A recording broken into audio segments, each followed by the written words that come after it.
Բարև ձեզ համար երկու հարգելի լրագրողներ, սովորաբար ես միշտ բրիֆինգներից առաջ հերացական խոսք եմ ասում, բայց այս անգամ նման տրամադրություն չունեմ, ուղղակի երկու բառ, ինչպես? Ուղղակի երկու բառ, բնականաբար օրվա քննարկող հիմնական երկու թեմաները Պարոն Սամվել Կարապետյանին առնչվող խնդիրներն են և այսօր Թուրքիայի հետ կապված հարցերը վստահ եմ դուք հարցերը կտաք, իմ պատասխաններին հարմար հարցերը բնականաբար, բայց կապված Սամվել Կարապետյանի մասին, իմաստուն խոսք կա, մեծ մարդիկ չարիք չեն բերում, մեծ մարդիկ բարիք են ստեղծում, բարիք են բերում, իսկ չարիք բերում են ոչնչությունները։ Սամվել Կարապետյանի գործը կյանքը բոլորի աչքի առաջ է, միայն ստեղծել, միայն բարիք և Հայաստանում և Արցախում և ընդհանրապես իր միջազգային հեղինակությամբ և այն աջակցությունը, որ նա բերել է ոչ միայն հսկայական ներդրումներով տարբեր ոլորտներում, այլև պարզ հասարակ մարդկանց համար կատարած աշխատանքը վկայությունն է իր մեծության։ Դուք ինքներդ որոշեք ոչնչությունը ով է և ոչնչությունները ովքեր են։ Մի բան էլ դες ասեմ, այս վերջին շրջանի քայլերը այս մարդու նփին նկատի ունեմ, շատ են հիշեցնում մեր հարևան երկրի նախկին նախագահի Սաակաշվիլու քայլերը։ Նա էլ իր վախճանը գտավ վրացական եկեղեցու դեմ պայքար սկսելով և վրաց ժողովուրդը շատ կտրուկ, շատ միասնաբար հակադարձեց դրան։ Նա էլ երկար տարիներ ասում էր, բա գիտեք, այսպիսի մի միլիարդատեր կա, մեծահարուստ կա, որը հսկայական գործ է անում, Վրաստանում հսկայական ներդրումներ է անում և արդեն իր իշխանության վերջին տարիներին սկսեց այդ մարդու հանդեպ հալածանք, փորձել ձերբակալել և այլն և այլն։ Նմանությունները և զարգացումները կարծում եմ շատ համընկնում են և վախճանն էլ կարծում եմ այդպես է լինելու։ Եվ երեկ մի հետաքրքիր գրառում կար, որ Ադրբեջանը 2021 թվականի հունիսի 18-ին միջազգային հետախուզում է հայտարարում Սամվել Կարապետյանի հանդեպ և 4 տարի հետո նույն օրը Հայաստանի իշխանությունները կալանավորում են Սամվել Կարապետյանին։ Ես վստահեցնում եմ ձեզ, Սամվել Կարապետյանը ուժեղ կամային մարդ է և այս հերթական ապօրինությունը այս իշխանությունը չի մարսելու։ Եվ երբ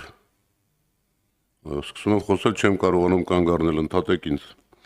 Երբ մի քանի օր առաջ այդ մարդը ՆՓ-ն ասում էր, որ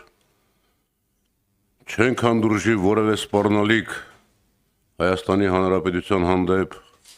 Հայաստանի հեղինակության վիրավորում, ինքը կարծում եմ նկատի ուներ հենց ինքը իրեն, որովհետև որևէ մեկը չի կարող Սամվել Կարապետյանի խոսքը ի պաշտպանություն եկեղեցու համարել սպառնալիք Հայաստանի Հանրապետությանը կամ վիրավորանք մեր երկրին։ Եվ ամենատիպական այստեղ այն է, որ սրանք արդեն սկսել են խոսել մենք Հայաստանի Հանրապետությունը։ Արարատ Միրզոյանն էր կարծեմ ասել վերջերս, դուք Հայաստանի Հանրապետությունը չեք։ Դուք Հայաստանի Հանրապետության ամենան եք։ Հայաստանի Հանրապետությունը դուք չեք ու չեք լինելու։ Եվ այս առումով մի բան էլ այն վախերը, որ կա այս իշխանության թիվ մեկի մեջ, գիտեք, այսպես ձևակերպեմ, աղքատությունը Նիկոլ Փաշինյանի ոսկորների մեջ է, նա երբեք չի կշտոնալու։ Վախը նրա կակուղ փափուկ հյուսվածների մեջ է, որը երբեք չի անցնելու այդ վախը հաղթահարելու համար նա փորձելու է ցանկացած քայլի դիմել։ Երրորդը սուտն է, կեղծիքն է, որ նա ցանկացած բան կարող է 180 աստիճան շրջել եւ ամեն օր ասել տարբեր բաներ։ Այսքան է իբրև փոքրիկ նախաբան, խնդրեմ ձեր հարցերը։ Եվ մի բան էլ ասեմ, երեկվա խոսքից էլ մի բան ասեմ, որ հաջողության պատմություն է որակում 2022 թվականի Պրագայի իր հայտարարությունը Արցախը Ադրբեջանի կազմում ճանաչելը։ Հայ ժողովուրդը հազարամյակներով, 100 հազարներով ապրել է իր բնորանում, այդ բնորանից հայ մարդկանց այսօրվա էթնիկ զտումը, Արցախի հոգևոր մշակութային ժառանգության ոչնչացումը այս բանը համարում է հաջողության պատմություն։ Իր համար, իրենց համար հաջողության պատմությունը իրենց այսօրվա կյանքն է,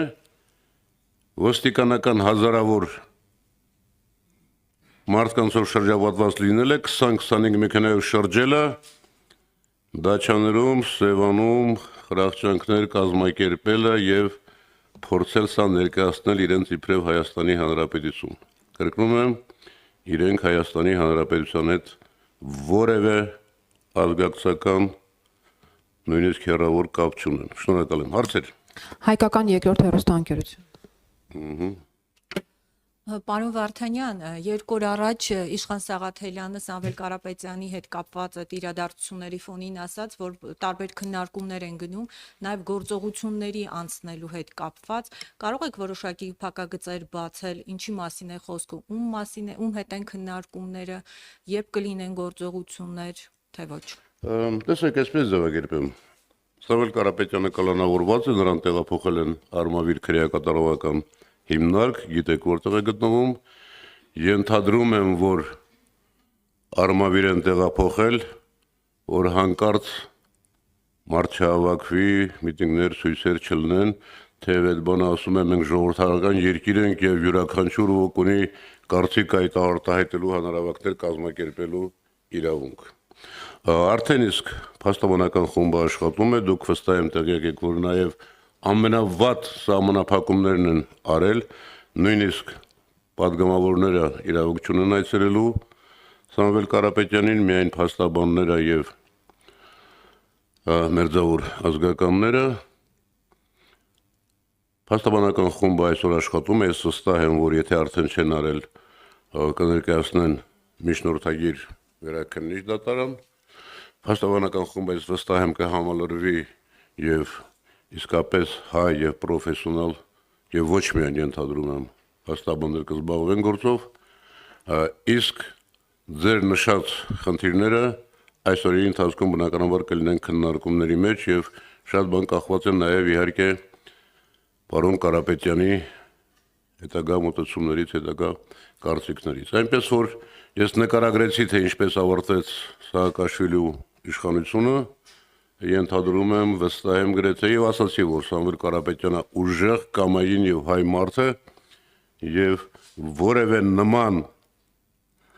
հիստերիկ քայլերով զսպել հնարավոր չի լինելու։ Այսքանը։ Ֆակտոր։ Ինչպես։ Շատ ուրախ եմ Մանյա ջան։ Իշխանությունը պնդում է, որ Սամվել Կարապետյանի հայտարարությունը քաղաքական գործընթացներից դուրս ինչ-որ գործողության կոչ է։ Դուք անձամբ ինչպես եք գնահատում գործարարի հայտարարության մեջ ընկած հետևյալ ձևակերպումը, որ եթե քաղաքական գործիչները չկարողանան, իրենց ձևով կմասնակցեն եւ մեկ հարց է, դուք 2018 թվականին միակ պատգամավորն եք, որ դեմ գնացիք ձեր քաղաքական ուժին եւ Նիկոլ Փաշինյանի վարչապետի թեկնածությանը կողմ ձայն տվեցիք, բայց 2 օր առաջ, երբ որ իմպիչմենտի գործընթացը արդեն սկսվել եւ ազգային ժողովում հանդիպում ունեցավ Արթունենք շարժման հետ դուք չստորագրեցիք ինձ պետք է այդ հայտարարության տակ, սա ինչպես է։ Շիրով երկու շատ իրարից շատ մոտ հարց էր։ Սամվել Կարապետյանի հայտարարությունը բնականաբար վերաբերում էր եկեղեցուն աջակցելուն, եկեղեցուն պաշտպանելուն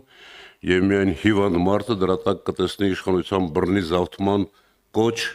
ինչպես որակել են քննիչները եւ դատարանը։ Որևէ անձ, որը կանգնած է հայ եկեղեցու կողքին եւ այն ստորությունը, որ սրանք անում են հայ առաքելական եկեղեցու հանդեպ, բնականաբար սրանց կողմից ընդունվելու է սվիններով, իսկ հայ եկեղեցու հանդեպ սրանց արշավանքը բնականաբար հասարակությունը պառակտելու, հասարակություն հիմքերը, հոգևոր հիմքերը նաև խարխլելու եւ ադրբեջանա-թուրքական նախապայմանները կատարելու հետևանք են։ Ես քիչ առաջ գալիս էի, լսում էի, ներեցեք, ինքը ինչպես է մինչև պաշտպանել հայ առաքելական եկեղեցուն։ Ինչպես է պաշտպանել։ Իբրև հայ մարդ դուք այսօր ինչ կարծիք եք այս եկեղեցու դեմ արշավանքի մասին։ Նույնը ես, նույնը առավել եւս Սամվել Կարապետյանը։ Եվ ես գալիս լսում էի, որ սահմանադրությունը, սահմանադրական կարգը եւ այլը։ Հարգելի լրագրողներ, սահմանադրությունը այնքան, որ սրանք են ոտնատակ արել։ Հիմա տեսեք, հայ-թուրքական հարաբերություններ։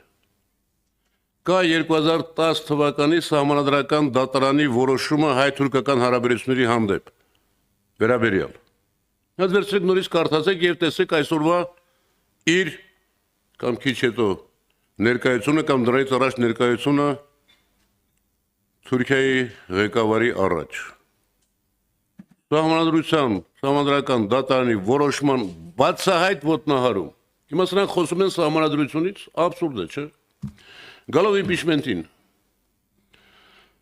Հարգելի լրագրողներ, դուք իմ մոտեցումը հստակ գիտեք, մեր խմբակցության մոտեցումը գիտեք, մեր ստորագրությունները տեսել եք։ Արթունենք շարժման այդ հանդիպում մի քիչ շատ մեծ եք ասում։ Գիտեք, ես այդ թեման փակել եմ նաև այդ տղայի այցելության ընթացքում։ Գիտեք, էլի իմաստուն խոսք կա, չէ՞։ Հանգուցալի մասին կամ լավը կամ ոչինչ, նույնը կարելի է ասել Մահամերձի մասին։ Եթե իհարկե առաջիկա օրերին ես այսօր մի բան տեսավ, վերնագիր, չգիտեմ, գուցե վերնագիրը չէր արտահայտում, որ Հովիկ Աղազարյանը նախկին ԿՊԱ-ական ասում է մենք կմիանանք պատիվ ունեմին, եթե փոխվարչապետերի պաշտոնները մեզ տան, ինչ-որ նման կարծած, հետագիր փաստորեն քննարկումներ են գնում պաշտոնների բաժանման մասին։ Ինձ համար այդ թեման ավարտված է, այդ թեման կրկնում եմ, խմբակցությունը ասել է, ստորագրությունները դրված են, եթե կլինի պրոցես, իրական պրոցես, որ մենք տեղյակ կլինենք, ստորագրությունները դրված են։ Հաջորդ հարցը։ Իհարկե 28 ստորագրություն դուք չեք տեսել։ Դուք տեսել եք 6 ստորագրություն եւ տեսել եք 28 ստորագրություն։ Ազատություն։ Ազատություն գոչեցի։ Թուրքիա կատարած այցի հետ կապված Նիկոլ Փաշինյանի, քանի որ օրակարգը հայտնի չէ հանրությանը, դուք ունեք տեղեկություններ կամ ենթադրություններ, ինչ օրակարգով է այս հանդիպումը, ինչ հարցեր են քննարկվելու, ինչ որ որոշումներ դուք ակնկալում եք, որ այնտեղ կայացվեն Թուրքիայում Էրդողան-Փաշինյան հանդիպման ընթացքում, եւ երևի լսեցիք, որ իշխանությունը կոնկրետ Սամվել Կարապետյանի այն հայտարարության մեջ, որ մենք դա կանենք մեր ձևով, եթե քաղաքական գործիչները չեն կարողանում, պնդում են, որ սա սպառնալիք է պետությանը, որտեվ նա կոնկրետ հստակեցրել է, որ քաղաքական ձևը եթե չի լինում, իր ձևով է դա անում։ Այսինքն սրան հղում անելով են նշում, որ պետք է իրավապահները պարզեն, թե ինչ դրա տակ ինչ է նկատի ունեցել Սամվել Կարապետյանը։ Եթե դուք պնդում եք, որ սա քաղաքական հաշվեհարդար է, ինչու Կարապետյանի դեմ նման հաշվեհարդար պետք է իրականացվեր, դուք ունեք տեղեկություններ, որ Սամվել Կարապետյանը պատրաստվում էր առաջիկայում ներգրավել ակտիվ քաղաքական գործընթացներում։ Շնորհակալություն։ Թուրքիա։ Հանդիպման օրակարգը մեզանից գաղտնի է, ոչ դուք, ոչ ես, ոչ Հայաստանի Հանրությունը այդ